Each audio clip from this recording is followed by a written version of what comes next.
on Bloomberg Quint.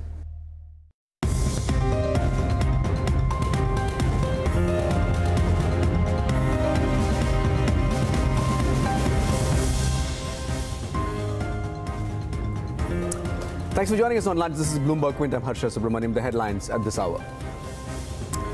Indian markets paid early morning gains to mirror weak global markets. Car makers post healthy sales numbers, with all of them posting double-digit growth in February. Fortis Healthcare says lenders like Yes Bank are in talks with 3 to 4 lenders to sell their stake in the company. That's a Bloomberg exclusive. Punjab National Bank is looking to stagger the hit it takes from the 12,700 crore Nirav Modi scam over 4 quarters. That's another exclusive.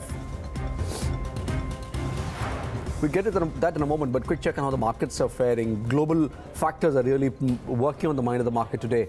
Neeraj is taking a closer look as always. Neeraj. Yeah, it's actually a cool-off day of sorts, because we started off slightly lower, went up higher, and then are trading very flat. Volatility too, just not going anywhere. I mean, India VIX, for example, in today's session is marginally higher. So no big uptick on the volatility front as well. And if you just look at the scan of the large cap universe, it's a mixed bag. Private banks, Axis, ICICI, etc. have made a bit of a comeback. SBI, etc. are looking slightly soft. So it's all over the place, to be honest, save for BPCL and maybe a couple of other oil marketing companies in the large cap space, devoid of action. But select mid caps, as always, Asha would be doing the rounds. So CLS has come out with a note on Dalmia Bharat, and they are bullish there. The target price is substantially higher. The stock is up about 4.5–5%. And remember, this is not a small cap cement stock anymore. It's gone up quite a bit, but still up 4.5% today. This continuous uptrend that we're seeing in stocks like Venky's, for example, up another 10% today. That one is done well. Endurance Technologies continues to rise and shine. First Source from the mid-cap IT pocket is not doing too badly either. And 2 very interesting order wins. Dilip Buildcon has made it a habit of winning large orders. After a 2,000 crore order yesterday, Dilip Buildcon won another 5,500 crore order today. And that's led to the stock moving up about 1.5%. And Ashoka Buildcon is the other one. Their JV won one of its kind order from NHAI. NHAI is thinking of starting off orders on this trend, and that stock too is about 4.5% higher. So select construction companies have not done too poorly. All right, Neeraj, thank you so much for that. That's the markets for you. But let's shift focus now and talk about the automobile sector. In the 1st of March, it's the 1st of March, automakers have started reporting sales for the month of February. And so far, it looks like they're cruising through. Yatin is standing by with the report card of how different automakers have performed in the month of February. Yatin, is this a base effect, or has there actually been a meaningful increase in sales?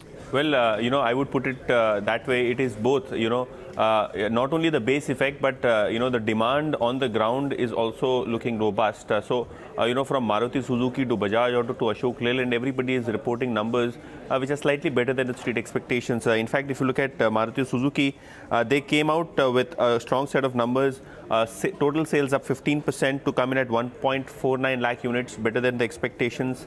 Similar is the case with Escorts. They posted a 52% growth in their agri segment, which primarily means that the tractor sales for this auto company have been quite strong. Bajaj Auto also, and not only the exports, this time the domestic sales have picked up. In fact, if you look at the total sales, they are up 31% to come in at 3.57 lakh units. And of course, we have the dispatches or the wholesales happening in for Bajaj Auto for the newer models. So, probably on that front, despite weak retails, the wholesales for Bajaj Auto remain strong for the month of February. And Ashok Leyland also, we have seen the total sales up nearly 29%, and the growth in the light and commercial vehicle segment is nearly 63%. So not only the medium and heavy commercial vehicle segment is growing, but LCVs have seen a strong demand coming in for Ashok Leyland. So far the numbers which have been reported have been on the stronger side, and for the pending numbers, the estimates also suggest that there will be a very strong growth. In fact, for the two-wheeler players, we are expecting a 20–25% kind of a jump on a year-on-year basis on the back of revival in the rural markets. And not only that, a low base effect will also play a role when it comes to the growth figures, which are very high in terms of double-digit figures. Yasin, thank you so much for that. Meanwhile, India's electric car push is lacking a key stimulant, easy and affordable finance. Loans and EMIs have driven demand for most consumer products, from homes to cars and appliances, but lenders are reluctant to fund electric vehicles, it seems. Anindya Upadhyay of Bloomberg News now joins us with that story. What's the concern in India? Why don't lenders want to sort of finance electric vehicles? One of the major concerns of lenders to lend to the electric vehicle segment is what if tomorrow there's a new technological breakthrough and battery prices fall down, and that would mean that the current loans would come under pressure. At least that's what Yes Bank says. And Hero Electric, which is a two-wheeler maker, kind of called this situation as a chicken and egg situation. He said that when there's not enough financing over here, the sales volumes cannot take off, and sales volumes are not taking off, and so lenders are not interested. In fact, he also pointed out that his sister concern, Hero FinCorp, doesn't lend to Hero Electric yet. Mahindra Finance, on the other hand, however, is interested in this segment and wants to set aside some capital as an experiment and to kind of explore this opportunity of electric vehicles. Lithium Urban Technologies, which is a deployer of electric fleets, said that when it started out and when it went to banks to finance its business, it had to educate the banks and had to who was stonewalling Lithium Urban and were not willing to lend. That situation has not really changed too much. However, there is some push or thought from the government side, we can say, if we look at India's national automotive policy, a draft of the national automotive policy which the government released about 10 days ago, and it has about a couple of lines saying that banking norms need to be tweaked if green mobility in India has to be pushed. Back to you. Anindya, thank you so much indeed for joining us with that story. Let's move on now. Fortis Healthcare's auditor has refused to give its assent to the company's earnings. Deloitte has raised 3 red flags in the auditor's note. Meanwhile, lenders like Yes Bank are looking to sell their stake in the company. Darshan is standing by to fill us in on all those details. Darshan. Yeah, so it's two-part. First of all, the numbers were declared yesterday, and they declared it in time so that they don't go out of the FNO. So numbers, the second quarter numbers were in line. The third quarter numbers were rather weak. Now, the auditor issue, that's a big one. What they've said is that they have not expressed an opinion. They have not expressed an audit opinion because they have not conducted an audit on the financials. They say that they don't have sufficient evidence in terms of doing this audit. Firstly, there are a couple of investigations that are going on. Firstly, in terms of the intercorporate deposit. Secondly, in terms of related party transaction. And third, the legal notice. They're also saying is that there was an unsecured advance of 57 crores that was paid to a vendor with actually no repayment terms. So that is something that was concerning. They're saying that SEBI is conducting an investigation to the 473 crore investment by the subsidiary, and Fortis has only received part of the 70 crores of that, and there's no clarity on the others. They're saying that they are unable to conclude any outcome on the financials based on the current evidence. So that's what the auditors have said. What the company has said that the outcome of investigations on financial will be dealt only after the investigation is over, and they're confident of recovering the ICDs as well as the unsecured loan lent to the vendor. So that is something that they're saying. The promoter shareholding is now just at 0.77%. The management in the conference call is giving indication that things are tough at this point of time, but they see improvement going ahead. In an interview to Bloomberg, they have said that the lenders like Yes Bank and other lenders are looking to sell the stake in the company, and there are 3 or 4 companies that are interested in taking over the company. So now only time will tell what will happen. But overall, I think even though the auditors came out with comments, most of the news was already in public knowledge before the auditors actually put it out. Darshan, thank you so much for that. That's Fortis for you. From the banking space, the interest rate cycle seems to have turned. The country's largest public sector lender, State Bank of India, has raised lending rates across tenors. The new rates are effective immediately. Bishwanath Nair is standing by to give us some more details.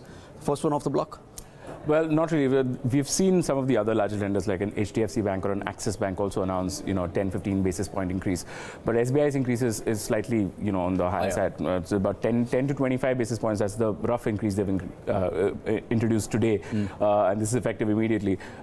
In the 1-year MCLR, which is typically the MCLR rate which is linked to all your home loans and car loans, there the increase has been about 20 basis points from where it was. It currently stands at about 8.15%. So that is significant because once SBI does it, typically what it does is it opens the floodgates. A lot of the other public sector lenders who were probably holding back on that decision, they go out and start increasing rates.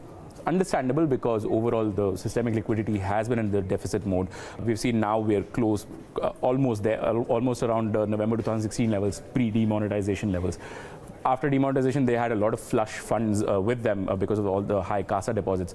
But now all of that benefit is sort of flowing out of the system. And now they're left with a systemic liquidity deficit. And also we've seen, the bond yields, the 10-year bond yield, if they can pull up the chart, that has also seen a considerable rise since September. So, all of these factors put in together, that's obviously going to impact the interest rate cycle and lead SBI to increase the rates. Real rates on the ground are clearly higher than what has been anticipated. Vishwanath, thank you for joining us. That's State Bank of India. Aviation fuel prices, meanwhile, have been on the rise for the past few months. March will be no exception, and this can't be good news for aviation companies. Amit Sarkar is here to tell us how much it's gone up by and how this could impact airlines' fourth quarter numbers. Amit. So if you see, fuel prices have been hiked for the 8th consecutive month by Indian Oil Corporation, and in the March month it has been hiked by just 0.54%. So if you see the quantum of hike, it's the slowest in the last 8 months, but it's still a hike, and this is the 8th consecutive month where they have hiked the ATF prices. Now ATF prices will be around 63,162 rupees per kiloliter on an average in India for the month of March. Now if you see, fuel cost accounts for nearly 1/3 of the total cost for an airline company, so definitely there will be some impact on the profitability of the airline companies. And if you see, for the quarter ending March, that is the fourth quarter of financial year 2018, the prices have been hiked by 11.5%. Now these are the average prices for the month of January, February and March. So if we see the average prices, that they have increased by 11.5%, and on an average the prices are around 61,772 rupees per kiloliter for the fourth quarter of financial year 2018, and this is 11.5% hike is a significant hike, and the price of 61,772 is the highest average quarterly fuel prices seen in the last 3 years, and this is according to the data compiled by Bloomberg Quint. So you'll have to wait and watch now how the cost side of the airline companies impact, but there has been a hike in the month of March also. Soumya, thank you so much for that. All right, the Indian economy picked up pace as it continued to recover from the twin disruptions of demonetization and GST. The GDP growth in the October-December quarter came in slightly ahead of expectation at 7.2%. GVA growth, that's fast becoming the most preferred measure of economic activity, stood at 6.7%. But is the economy as rosy as the headline numbers suggest, or do the underlying factors paint a different picture? Abhishek Gupta from Bloomberg Intelligence Economics now joins us. Abhishek, thanks so much for joining in. In your note, you also talk about this could be as much as a data quirk as it is underlying factors. Is it a data quirk? Yes. So if it's first of all, it's a good thing that the economic headline growth numbers are improving. Yes. So having said that, much of this improvement is coming on a very low base, and it's essentially what it signifies is unwinding of the distortions or the slowdown due to demonetization in the goods and services tax. In itself, that is not a thing to celebrate or cheer, because it's only undoing some of the short-run disruptions due to these policy measures. And more importantly, relative to the RBI's own projections, even the revised up gross value added numbers, RBI's preferred measure of economic activity, is about 20 basis points down, not only for quarter 4 2017, but also for the full year fiscal 2018. Right. Because the government's statistics numbers suggest they're looking at a 6.4% GVA growth, whereas the RBI has put that at 6.6%. If you scratch through the surface, some of those verticals, agriculture, for instance, at 4.1% was a pleasant surprise. Anything that met your eye that you found surprising? The details are missing on that particular sector. Why 4.1? Why 4.1? So it's a bit surprising, as I've noted, essentially because if you look at the food grains production, that has dropped to 0.9% on a year-on-year basis from 9.4% in the year ago period. So it remains a bit of a mystery, but my sense is that the other areas within agriculture, such as dairy, forestry, fishing, fruits and vegetables, would have done slightly better than expected. Other factors, Abhishek, you've got the Fed commentary that came in yesterday about a fastening rate hiking cycle. You've got bond yields behaving the way they have. Recently, we just spoke about how State Bank of India is already moving on interest rates. How is the RBI going to be looking at this growth rate dynamic? So clearly, the minutes of the February policy review suggest that the RBI is looking to take a slightly more hawkish bias in its monetary policy. And given its own inflation and growth projections, that seems to be the way to go. But my sense is that the RBI is likely to be surprised on the downside with regards to both inflation and growth numbers. Growth, already the official numbers suggesting that the RBI is slightly overestimating that. And even with regards to inflation, we will have February's inflation data out on March 12th. And the numbers that I'm tracking suggest that inflation should fall to about 4.5, 4.6%, which again is a big deviation from RBI's own projections of inflation increasing to 5.6% in one half fiscal 2018. So essentially that should set the tone of a slightly move back on its hawkish bias. And I'm still calling for a rate cut by June. Okay. One final question, and this is on private sector investments. Still remains weak? It does. The data yesterday does suggest that there was an improvement, but as I said earlier, the 12% YOY growth in investment is essentially on a very low base. So we really need to see for the next few quarters if that kind of growth momentum maintains itself or not. Abhishek, thank you so much indeed for joining us with those details. That's Abhishek Gupta from Bloomberg Intelligence talking about the economy. The economy clearly is surely seeing a rebound, but Nomura Sonal Verma believes that this is just cyclical and not a sustainable one.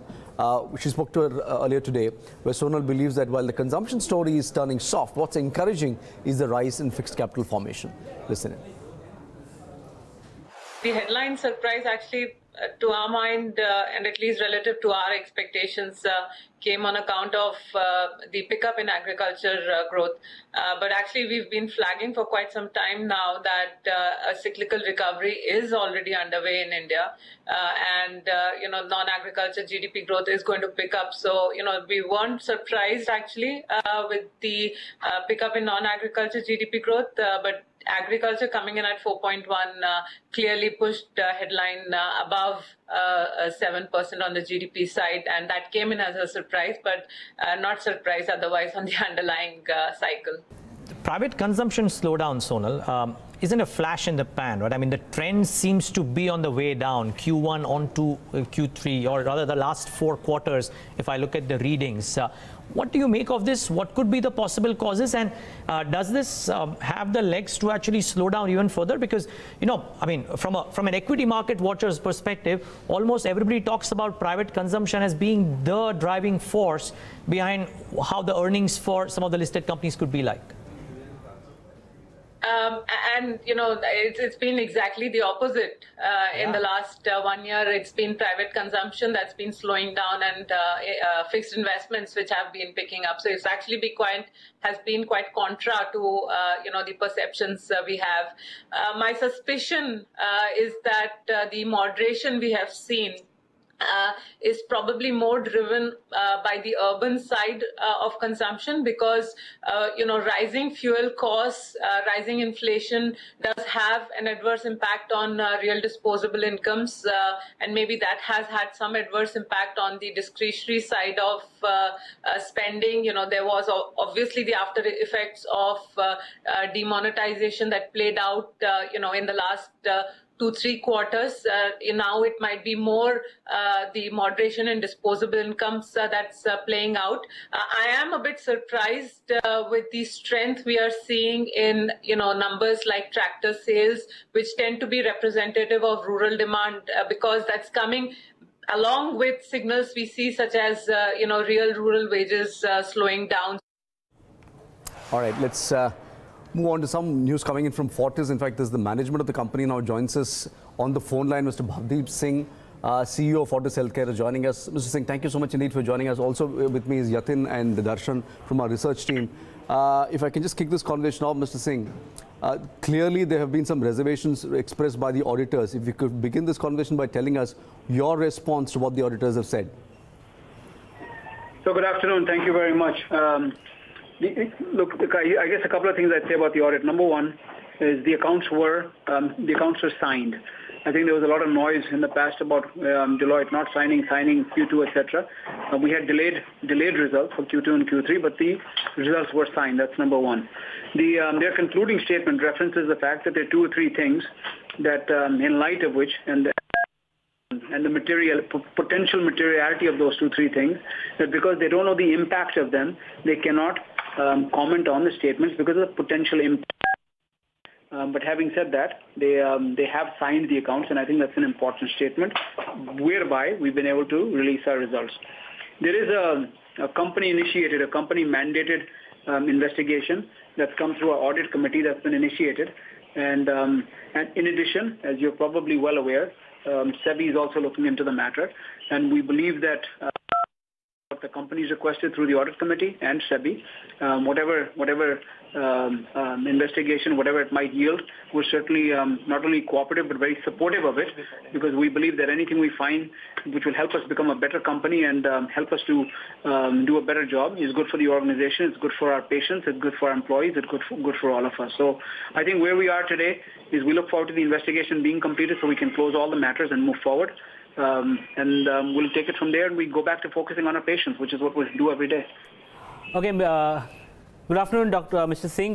This is Darshan here. Just one query I'll take out from where Harsha left. In terms of this 473 crores, which SEBI is also investigating. So as per the audit report, I believe close to 70 crores of partial repayment has happened. What happens to the balance? When can we expect that to come in? And what are the modes in which this will be refunded back to the company?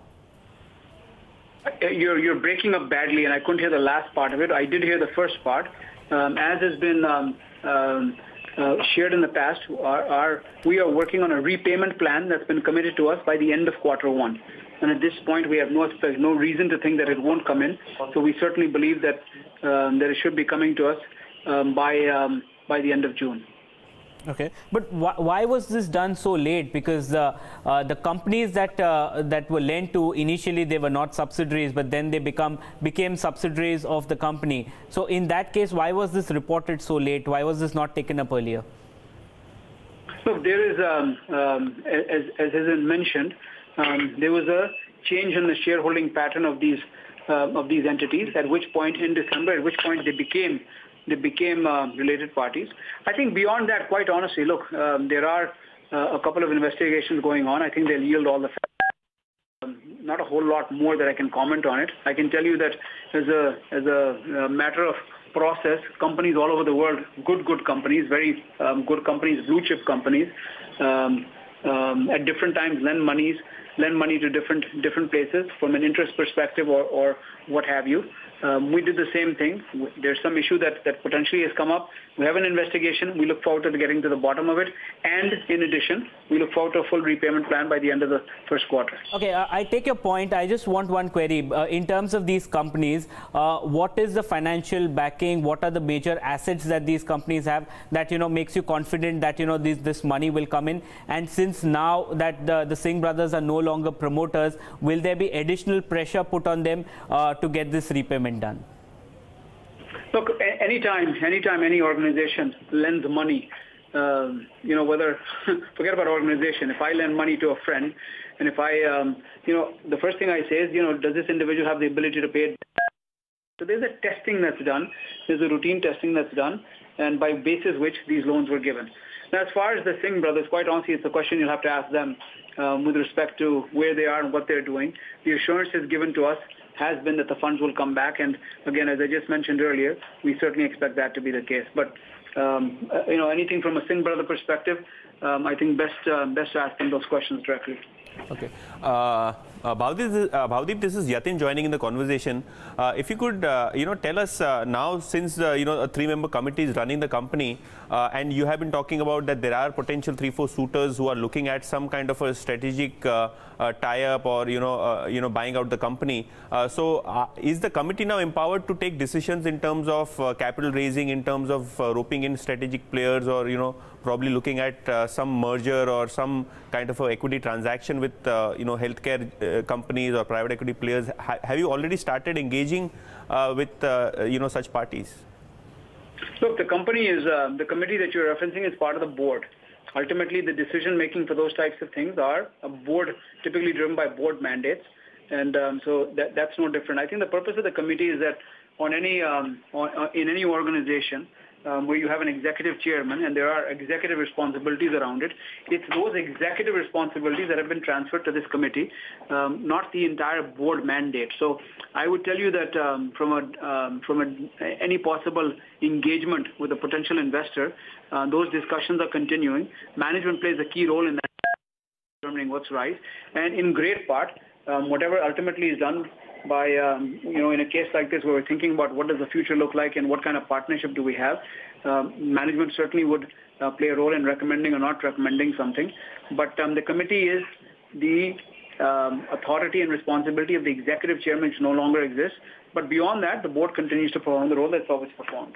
Okay. I also understand that the company is in a fairly liquid position to carry out its daily operations according to you in the analyst conference call. But, taking the question on the other side is, the transaction which RHT, you propose to buy out the remainder of the shareholding, which is close to 70%, if I'm not mistaken. So if you could tell us, will the capital requirement for Fortis come only because they are looking at acquiring the balance shareholding in RHT? Or would you think for a daily, day-to-day basis, or probably for working capital requirements also, there will be some, funding requirement? And also, if you could tell us, in terms of the cash outflow or the immediate money required to buy the balance shareholding in RHT, what kind of funds will you require? That's a long one question, by the way. So let me break this up piece by piece. I think from an RHT perspective, there's good fundamental logic for what we're doing. There is an immediate impact to the P&L on an annualized basis of about 270-280 crore on an EBITDA line with respect to the positive impact once you acquire it. Now, having said that, funding perspective, as you rightly mentioned, we are looking at talking to different investors right now.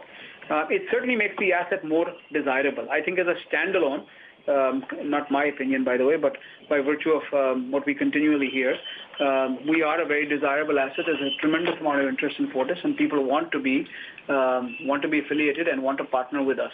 Having said that, the RHT transaction, completing the transaction, certainly makes it all more appealing. Now, in the event, and I'm commenting on this just a bit more, expanding your question a bit, in the event that the transaction didn't take place for some reason, we certainly believe that we have, what we're finding is that because the level of interest is so high and the financial logic of the investment is so strong, that while the best way to do this would be through a potential investor coming in the event, hypothetically, if for some reason it didn't, we certainly believe that we can raise funding for it because the merit of it is so strong and because it drives additional cash flow and it helps us grow the business.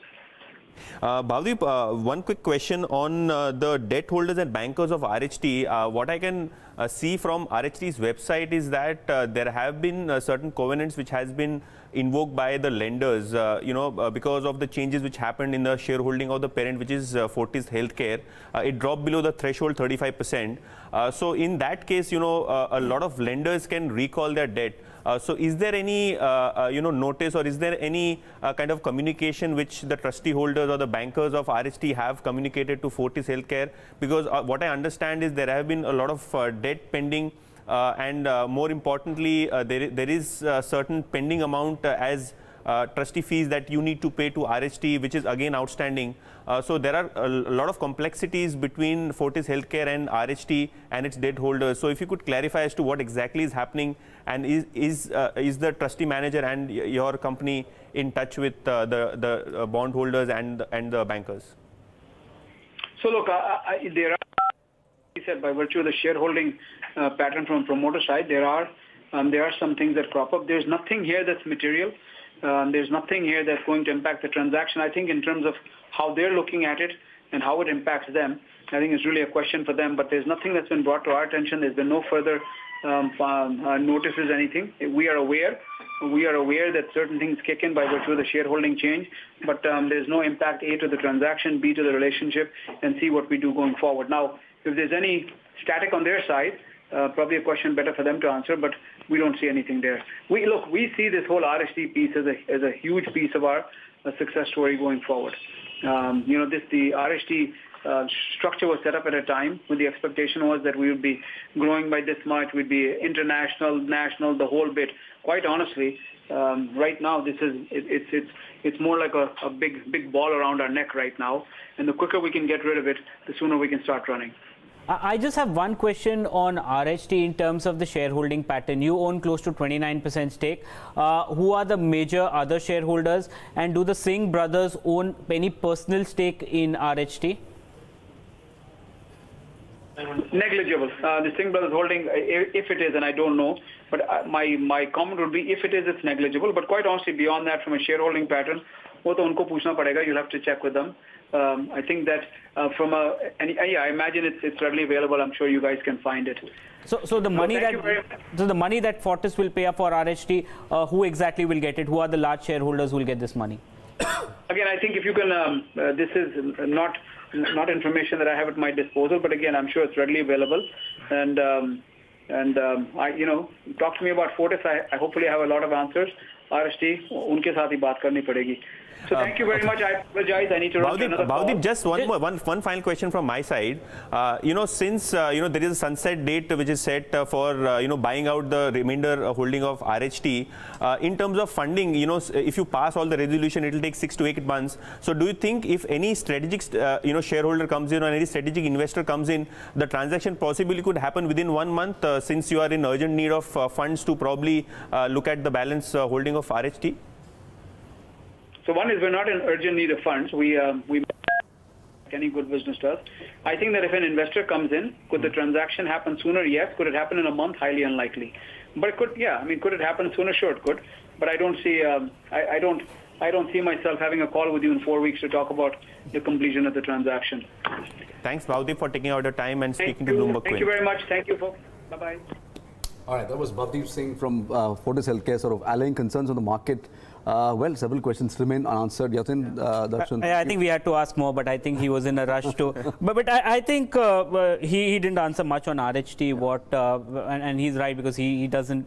They are the majority shareholders. But in terms of, we try to get out whether the Singh brothers will get any money out of this, whether this is a way to get the money into them, because they also have this legal case. So that was not known, and he's made it clear that he's in talks with some parties. So I think despite negative numbers coming in, I think you can see the stock has not fallen, because that M&A ball game will always keep on being, and he's told it. So it's not something that we are seeing from source. I think he spoke to Bloomberg also. You can check the flashes. 3 to 4 parties are interested. So it'll get interesting. So in the next 4 weeks, nothing will happen as per him, but certainly something can definitely happen. Thanks, guys. Let's move on now. Slip in a break. Coming up next, we're going to be talking about Punjab National Bank. It looks like they're going to be staggering the hit from the Nirav Modi scam over the next 4 quarters. That exclusive story coming up.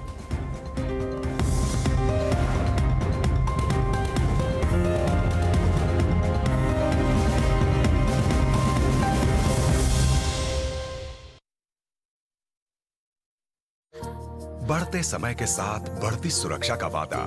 LIC की Jeevan Pragati policy, जिसमें बीमा की अवधि में हर 5 वर्ष बाद अपने आप जोखिम सुरक्षा की राशि में बढ़ोतरी होती है। LIC की Jeevan Pragati policy. Sir, please believe me, I am in this business for the last 12 years. Okay, I'll wait for your call. Thank you so much. They still don't know you after all these years? क्या करें? पहचान ही नहीं है. Simple solution है. List on the stock exchange. With listing comes recognition. Investors get interested in you. And funding happens. Come on, yaar. I'm not big enough to list. Chal, let's leave. There's a stock exchange exclusively for your kind of company. NSE Merge. It's the right platform for your business. Really? Yeah. My kind of company? Exactly. Get listed. Get recognized. अरे भाई, हीरे की असली परख जौहरी को ही तो होती है। चल।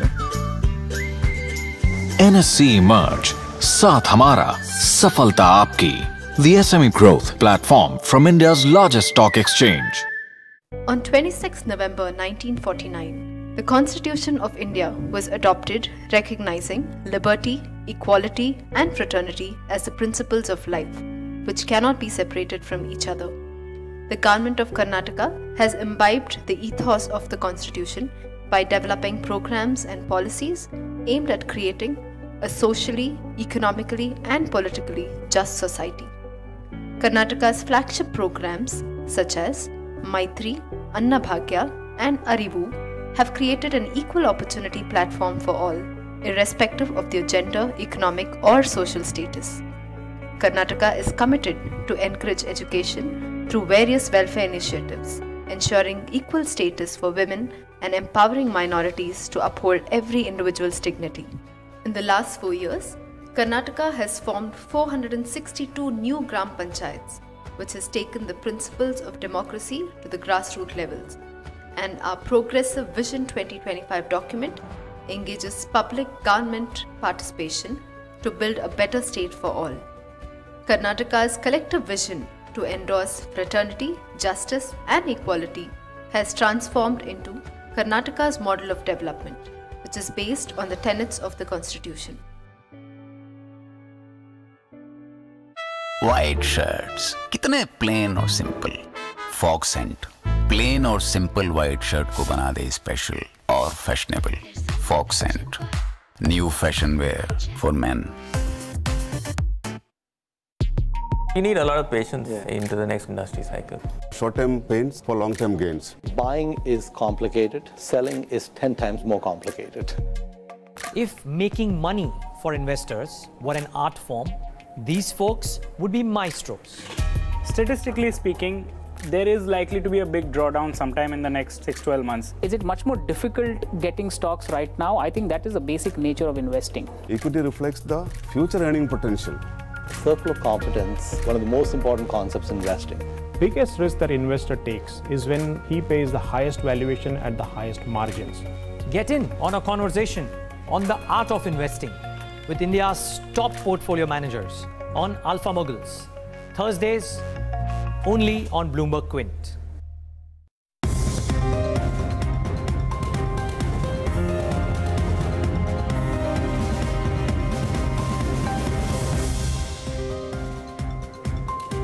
Back on lunch, the headlines at this hour. ICICI and SBI are among the top nifty losers. Indian markets head lower to trade marginally in the red. Punjab National Bank is looking to stagger its hit that it takes from the 12,700 crore Nirav Modi scam over 4 quarters. That's a Bloomberg exclusive. Brace up for a scorching summer, wants the weatherman. Okay, quick check on how the markets are faring right now. It's again the banking stocks that are taking it on the chin, led largely by State Bank of India and ICICI. Agam is here with a closer look. Well, Harsha, there's very little traction in the cash markets, and this explains the way the benchmarks have been moving. There's marginal moves on something like a Nifty or the Sensex for that matter, marginally in the green for now. When it comes to cash turnovers, largely average. However, there has been a substantial pickup in the derivatives turnovers, currently standing at around 7.7 lakh crores. That said, in the broader markets, once again, they are moving largely in line with the benchmark indices, and the mid cap as well as the small cap index, each of them gaining by about 0.4%. What really stands out, of course, is as we already mentioned, the public sector banks which are taking and not continuing their weakness. On the other hand, the auto sector continues to extend support to the markets for now. And of course, in the nifty gainers, we have BPCL and Aurobindo Pharma. On the losing end, we have ICICI Bank and Lupin. So mixed cues coming in from the benchmarks, but on the whole, a very quiet day of trade. Quiet day indeed. Thanks, Agam, for that. Despite all this recent spurt of negative news related to public sector banks, Credit Suisse remains bullish on the country's largest public sector lender, that's State Bank of India. It's not the only underperforming stock that Credit Suisse likes. Saloni is standing by with some of the top calls of Credit Suisse in India. Saloni. So Credit Suisse has come up with a note wherein they have identified top outperformers and relative underperformers in Asia Pacific region. Well, speaking of Indian stocks, they remain bullish on SBI, Tata Steel, HCL Technologies as well as Sun Pharma, wherein they see an upside potential in the range of 15 to 39%. Well, speaking of stock specific, firstly on SBI, they remain bullish here as they expect retail loan growth to pick up at an annualized rate of 15%. And they also believe that the company has utilized gains from the sale of its insurance arm to improve the asset cover of more than 40%, which will help the company going forward. So moving on to Tata Steel, they believe that the company's plan to restructure their operations in Europe will help the company to de-risk and help them in generating free cash flows and yield synergies going ahead. Well, moving on to HCL Technologies, they remain bullish here as 60% of revenue for HCL Technology comes from infrastructure management and engineering services, and according to the note, this segment is likely to grow faster as compared to its peers. And lastly, on Sun Pharma, they remain bullish here as they believe that patent products of Sun Pharma will generate additional 15% of profits in the next 4 years. Well, speaking about the relative underperformers, according to the note, they remain cautious on 3 stocks, that is Bajaj Finance, Dr. Reddy's, as well as Ultratech Cement, wherein they see a downside potential in the range of 15 to 20%. Well, speaking of Bajaj Finance, they remain cautious here on the back of concerns on sustainability of profit as the bank is a growing share of riskier business segments. Well, moving on to the next stock, that is Dr. Reddy's, they are cautious here as they believe that high product concentration will lead to a decline of profits by 15 to 20% in the next 2 years. And lastly, on Ultratech, they remain bearish here as they expect supply pressure to increase in financial year 2019 due to high competition from peers like Murali and Binani Cement. Okay. Saloni, thank you so much for that. Let's focus now on Punjab National Bank that's looking to stagger the hit that it will take from the 12,700 crore Nirav Modi fraud. People in the know have told Bloomberg News that the public sector lender is looking to use a window allowed by the RBI to stagger the loss over 1 year. Junaid is here from Bloomberg News to explain this for us. Junaid, how is this going to work if at all they choose a route? Harsha, of course, PNB is still trying to decide the extent of the fraud. We don't quite know how much of a loss PNB will have to take on its books, and whether PNB will have to take all of it, whether it will be shared by the other banks. So we have to keep in mind that that's a large unanswered question here. But what we do know is that PNB is talking to the government, and they're trying to figure out if they need to take all of the provisioning in a single quarter or whether they're allowed to stagger it across 4 quarters. Now, in 2016, there was an RBI circular which said that in case of a fraud, banks can take between 2 and 4 quarters to kind of make provisions to absorb these losses. As far as we are, PNB might be going for all 4 of them. Okay. We understand that this fraud is not just affecting these 2 companies, it's affecting the entire gems and jewelry sector as a whole. Why is that the case? Is it because these guys are dominant, or is it nervousness among the sector? No, it's clearly because they're dominant, Harsha. In fact, Care Ratings put out a very interesting report a couple days ago, led by Madan Sabnavis in Bombay, where essentially they say that Gitanjali Gems, which is of course Mehul Choksi's company, and Firestar Diamonds, which is Nirav Modi's company, they're so dominant that bad loans, or rather, let me say stressed assets in the gems and jewelry sector might actually double. So right now, stressed assets in this sector, the gems and jewelry sector, about 11%, 11.5%, 12% actually. This might go to as high as 30% or probably even higher. Of course, that will increase the overall stressed assets ratio across the banking sector. Now, this is just about bad debts, but the fallout is also when you talk about employment. According to Care Ratings, between Gitanjali and Firestar, about 3,000 employees might lose their jobs directly. These are permanent staff who are employed with 2 of these companies, as well as about 8,000 contract employees, either directly or indirectly, will be affected. Another impact, which is on the broader economy, of course, is your exports. Now, we have to remember here that gems and jewelry is one of India's top dollar earners. In fact, in the year in FY17, it was the top export earner for India, about 16% share of exports. Care Ratings estimates that with the shutdown of Gitanjali and Firestar, foreign trade in gems and jewelry for India might fall as much as 6% in FY19. Interesting that. Jana, thank you so much, indeed, for putting that in perspective. That's gems and jewelry. The impact that the PNB fraud is having, or the Nirav Modi fraud is having on the overall sector. But let's shift gears now and talk about what's going on in the weather. Brace yourself for a scorching summer. The weatherman has put out a warning today, predicting that the average temperature across the country is going to get higher by at least a degree. On the phone line, we're now joined by Mr. D.S. Pai of the IMD. Mr. Pai, thank you so much for joining us. Can you give us your forecast for the next couple of months? What's the likely I mean, what are you forecasting? The forecast was released yesterday. This is forecast for March to May period. That is the pre-monsoon. Average of all the 3 months, and for subdivision-wise temperature forecast. As per the forecast, we are expecting all the subdivisions from the country to experience above normal temperatures during these 3 months. That is the average temperature. And particularly, subdivisions from northwest India and the neighboring area. These are the generally we get the heat wave conditions during this period. They are expected to experience more than 1 degree abnormal temperature. Okay, Mr. Pai, so this specifically the increase in temperature, are you suggesting that this is going to be for a short while? And my second question is has there been a precedent, or have we witnessed this in the past? See, even last year also, almost similarly, we had received in the area.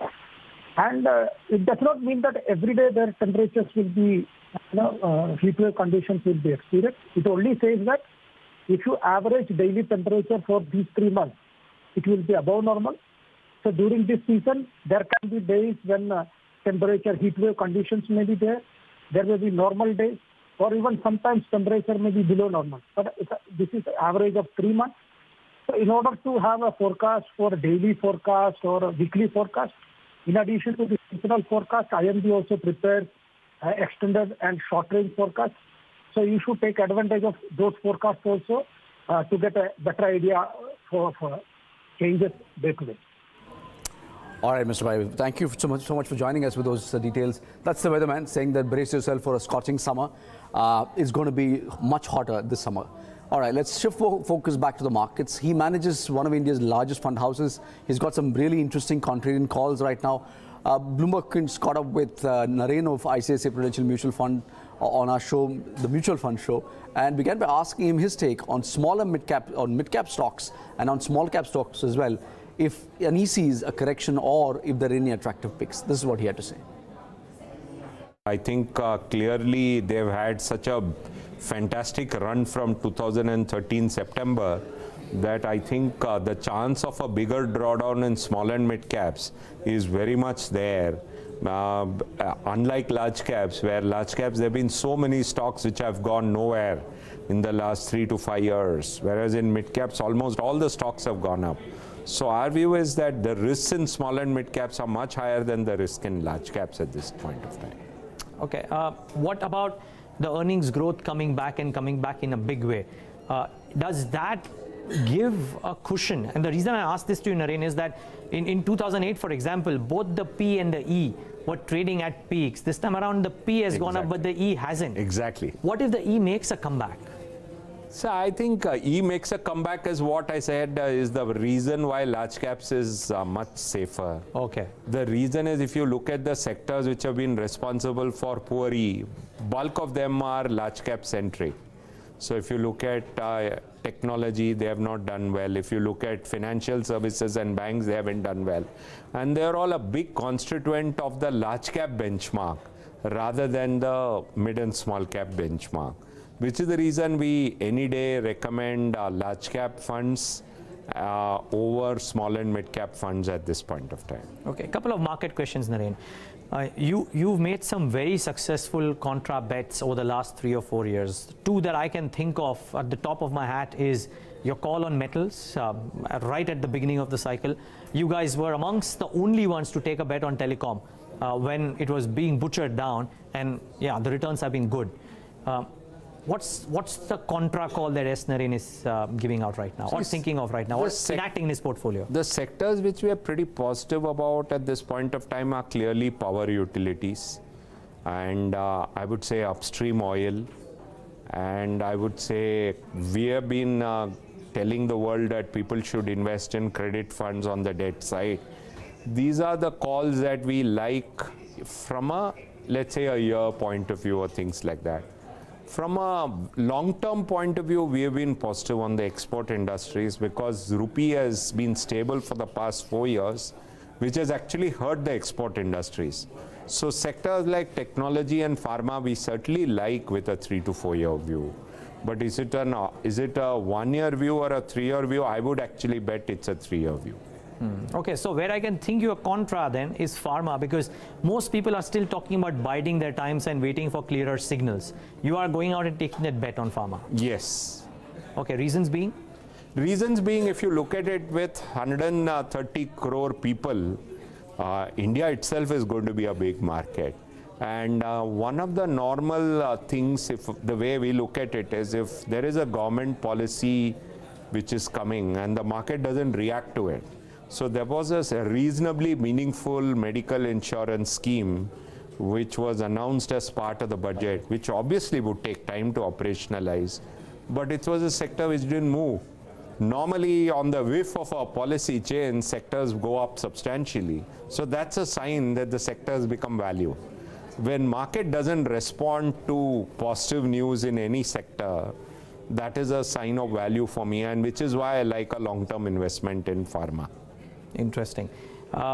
One more theme, and I wanted your view here, is on this whole talk of betting on companies wherein capacity utilization would move up, economy linked or otherwise. Where are you here, and what pockets within there? So we are positive on that. So we have had investments in sectors like cement. That way you look at it, the banking NPL problem is also like a capacity utilization problem, because for the past 7 years we've been discussing the same problem, and NPLs are like lower capacity utilization, and clearly over a 3 to 5 year period we think NPLs will go down as a percentage of loans. That is equal to increasing capacity utilization of the industry, and that could lead to clear benefits in that sector. But always in near term, people have been waiting for that bottom, and that bottom keeps getting delayed and newer problems keep coming. But over a 3 to 5 year problems, a 3 to 5 year period, these problems will go away. You believe PSU banks could be a meaningful bet from a 5 year perspective? Selectively? Selectively, and corporate banks as such, people with good funding franchises, who have good processes and good technology, I think those corporate banks should do well over the next 3 to 5 years. So that leaves PSU out. You're talking about private sector corporate lending. There are public sector banks with good processes and good technology. It's just that I can't recommend all the public sector banks. All the public sector banks don't have good processes and good technology, but some of them have it, and those banks, and as such we are positive on corporate banks for the next 3 years. And I think if you look at it, where is blood on the street? Blood is on the street in corporate banks, and valuations are reasonable.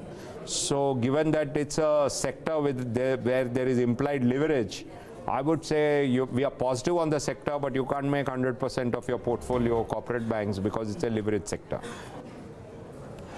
That was Shankar Naren from ICICI Pru AMC.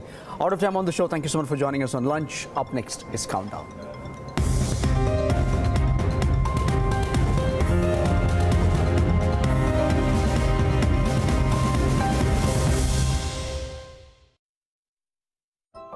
Where there is life, there is hope, there is meaning. But life has its downs as much as its ups.